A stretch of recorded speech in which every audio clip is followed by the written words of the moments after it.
Okay, in this video, we'll try to discuss about first normal form and second normal form. We'll start with first normal form.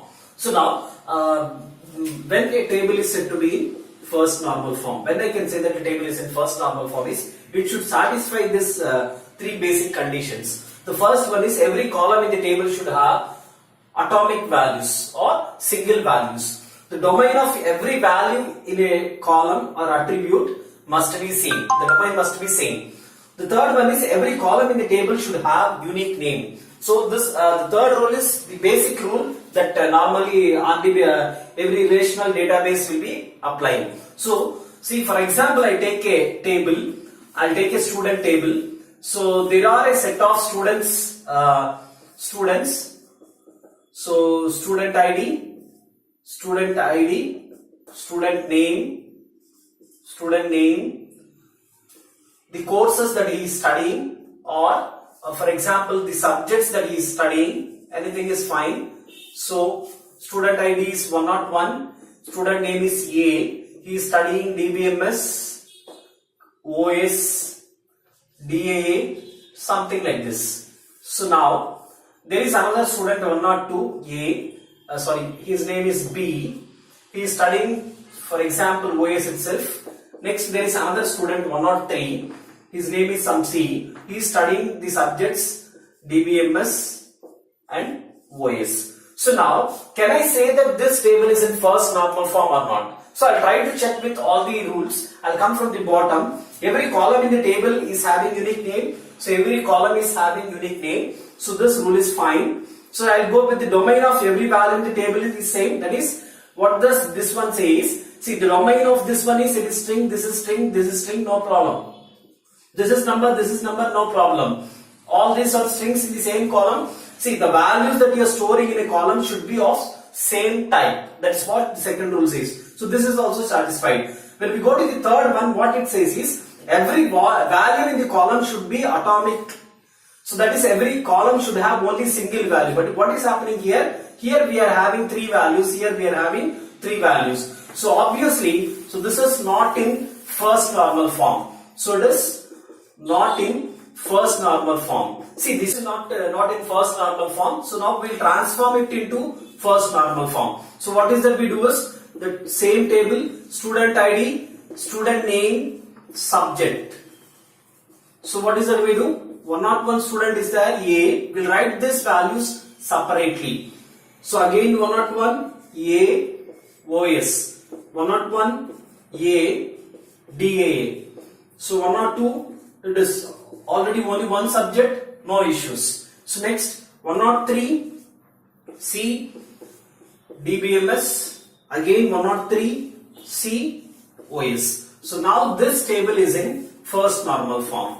So previously it was not in first normal form, we have transformed it into first normal form. So what is the main concept of first normal form is, every column in the table should have atomic values. Rest of the two conditions are almost will be satisfied by most of the tables in relational database. So the main basic condition for checking whether a table is in first normal form or not is, every column in the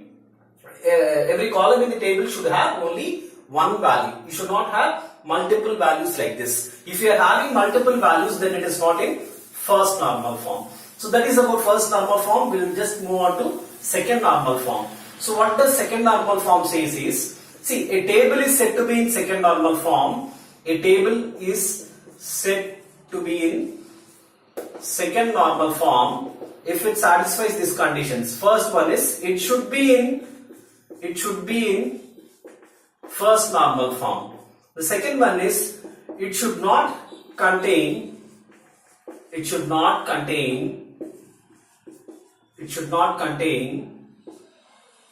partial dependency. It should not contain partial dependency. So what is this partial dependency? We'll see now. See, partial dependency, in order to identify this, you need to follow some steps. So whenever a relation is given, so first identify the candidate keys. Identify the candidate keys. Then identify the prime attributes. Prime attributes in the table. The next one is identify the non-prime attributes. Non-prime attributes. So, in order to find whether partial dependency is there or not, what is that you have to do is, first you have to identify the candidate keys in the table, next identify the prime attributes, then identify the non-prime attributes, then check whether partial dependency exists or not. How to do it, we'll see with the practical example. For example, take a relation with three attributes A, B, C. So now there is a partial dependency from there is a functional dependency from A, B to C, and there is another functional dependency from B to C. So now here the first step is you need to identify the candidate key. So candidate key is nothing but AB. So from this you can easily identify that AB is the candidate key. So if you take AB closure, what is that I get?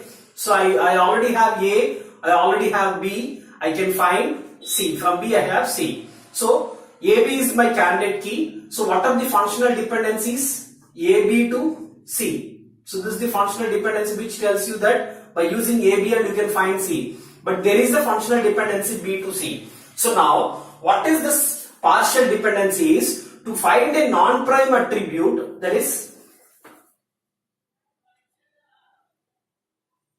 okay. So now our first step is what? We have identified the candidate key. So now we'll try to identify the prime attributes. What are prime attributes is those attributes which are part of the candidate key. So candidate key is AB for me, candidate key is AB. So those attributes which are part of candidate key are called as prime attributes. So obviously A and B are the prime attributes. So then non-prime attributes. Non-prime attributes mean the other attributes which are not part of the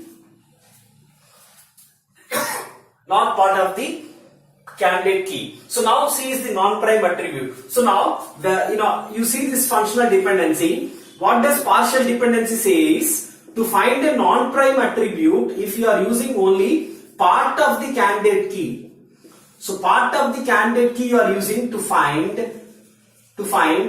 a non-prime attribute. So see the functional dependency here, B to C. In order to find C is a non-prime attribute, B is a prime attribute. So I am not using the total candidate key, but I am using part of the candidate key and I am able to find the C attribute. So this is called partial dependency. So now this relation is not in second normal form. It is not in second normal form. So we need to transform this into second normal form. See how to transform into second normal form is we just decompose it into two tables. So this one relation is decomposed into R1 and R2. So R1 will contain AB, R2 will contain B and C. So by using A you can find B and by using B you can find C.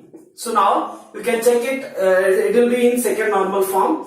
So since in each table you have only one attribute, there is no chance of getting any partial dependency. So another very blind logic is whenever the candidate key is composite, that is more than one attributes are there, then there is a chance of partial dependency. But when there is only one attribute, there is no chance of getting partial dependency. So what is second normal form is we conclude is the table should be in first normal form and the table should not contain partial dependency.